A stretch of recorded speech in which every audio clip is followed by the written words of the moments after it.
ONG de défense des droits humains basée surtout en Allemagne, mais aussi dans beaucoup d'autres pays européens.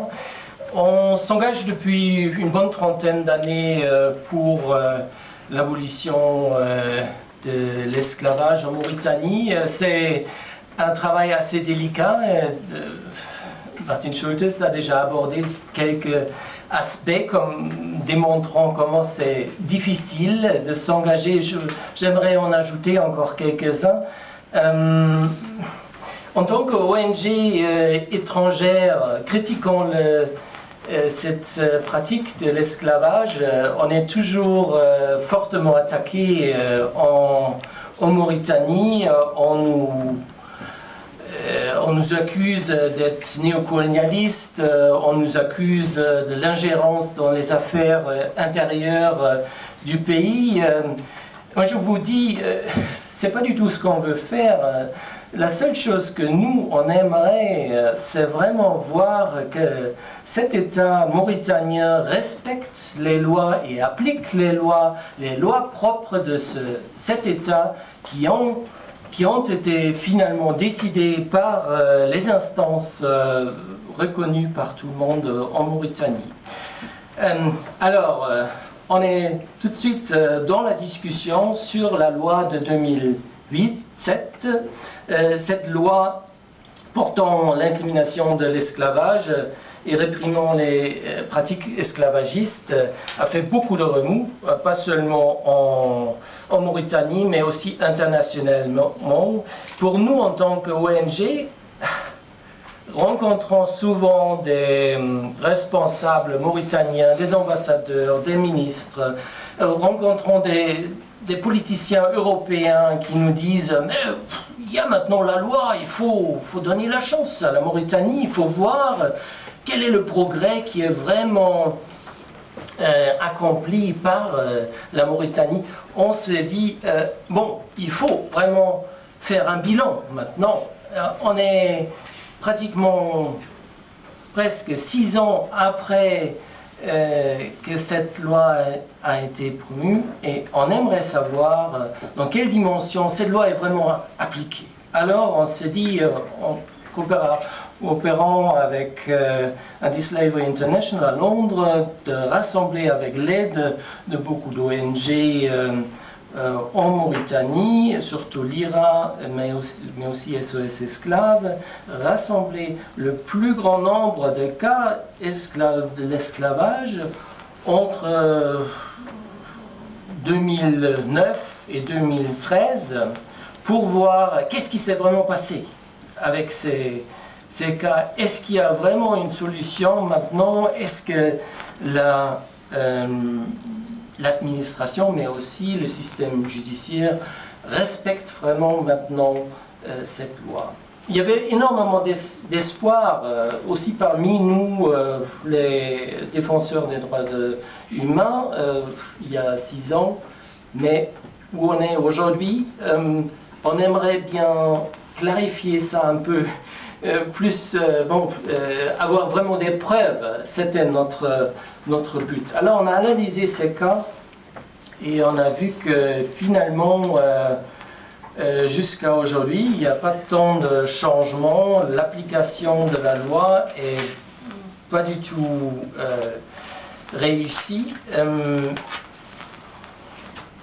Il y a une très forte réticence, aussi bien de la part des autorités administratives et des polices que de celle du ministère public et des juges quant à sa mise en œuvre effective. La plupart des affaires d'esclavage sont closes sans la conduite d'enquête sérieuse. Et ça, c'est déjà une violation de l'article 12 de cette loi de 2007. Suivant cet article 12, les autorités concernées ne donnant pas suite à une plainte portée à leur connaissance sont passibles d'une peine d'emprisonnement et d'une amende. C'est super, c'est bien, mais on n'a jamais vu que cet article a été appliqué. Surtout, on est toujours confronté dans des cas que l'IRA essaye de présenter un cas au commissariat de police est refoulée et il faut organiser des sit-ins pour être au moins entendu, même si ça n'a pas beaucoup de conséquences après. Dans la mesure où les poursuites prévues au titre de cet article 12 reposent sur les mêmes autorités que celles chargées de réagir aux plaintes relatives à l'esclavage, il n'a presque jamais été expliqué. Dans les cas où une plainte est transmise au ministère public, il est pratique courante que le procureur de requalifier le crime de l'esclavage sous une autre inculpation ou de chercher à obtenir un arrangement à l'amiable contournant de la sorte l'application de la loi de 2007. Dans d'autres cas, la plainte reste pendante pendant des mois, des années, devant le procureur ou le juge d'instruction, on n'entend rien, il faut toujours demander, mais il n'y a aucune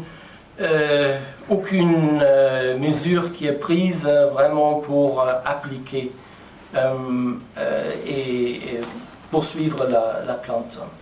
Depuis son adoption, la loi de 2007 contre l'esclavage n'a été invoquée que 2 fois devant les tribunaux mauritaniens. Dans le premier cas, la date du procès a été fixée 3 jours après la tenue de l'audience de confirmation des chefs d'accusation, si bien que ni le procureur ni la partie civile n'ont eu le temps d'y préparer vraiment correctement.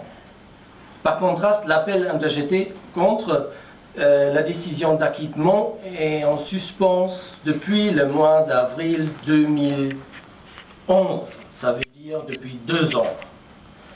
Dans le deuxième cas, l'esclavagiste a été reconnu coupable mais remis en liberté sous caution moins de 4 mois après sa condamnation. L'appel contre cette décision n'a jusqu'à ce jour non plus été traité par le système judiciaire. Alors notre impression, après avoir étudié tous ces cas, c'est vraiment qu'il y a une culture d'impunité en Mauritanie.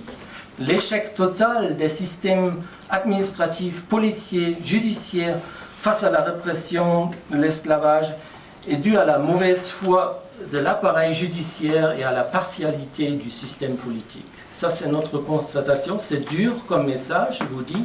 Mais, mesdames, messieurs, finalement, il faut à un moment ou l'autre faire un bilan de ce que la Mauritanie n'a pas seulement promis au monde et à ses propres concitoyens, mais aussi ce qui est le droit.